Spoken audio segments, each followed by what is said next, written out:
politikami, ktorí podpísali memorandá za akceleračné zóny 5, 6 a 7. Je to celkovo 32 starostov, ktorí zastupuje 85,5 tisíca obyvateľov v týchto dotknutých zónach. A na začiatok by som mal na vás jednu otázku. Na poslednom verejnom prerokovaní ste mi tvrdili, že samosprávy, že sme vaši partneri. Prípadne teraz ste tvrdili, že samospráva bude mať posledné slovo v rámci rozhodovacieho procesu. Zaujímalo by ma, môžete mi povedať, kedy ste nás ako dotknutých starostov týchto samosprávach vôbec oslovili, že takýto proces je, alebo nás vyzvali do pripomienkového konania? Veľmi by ma to zaujímalo. Ďakujem.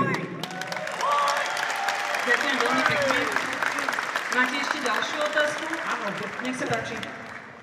Kľudne, ja by som teraz počkal na to zodpovedanie, lebo to ma fakt zaujíma. Dobre, čiže my sme predtým, ako sme zverejnili ten dokument, zaslali tie akceleračné zóny na ZMOS, to, či vás ZMOS informoval, to je na ňom, ale teraz práve... Prepáčte, ja som sa pýtal, kedy ste informovali starostov dotknutých obcí. Neviem to ľahšie vysvetliť, ako my máme verejne dostupné adresy na každej našej webovej stránke, je to verejne dostupné. Zaujíma ma, kedy ste informovali starostov dotknutých obcí.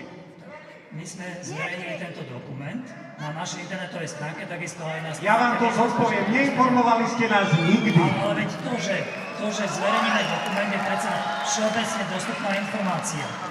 Zastekuj tender! My keď sme dotknuté samosprávy a dozvieme sa z verejných zdrojov o tom, že sa jedná o našom území, to je neprípustné, to nie je, že partneri, takto sa ani vlastnému psovi nikto nechová.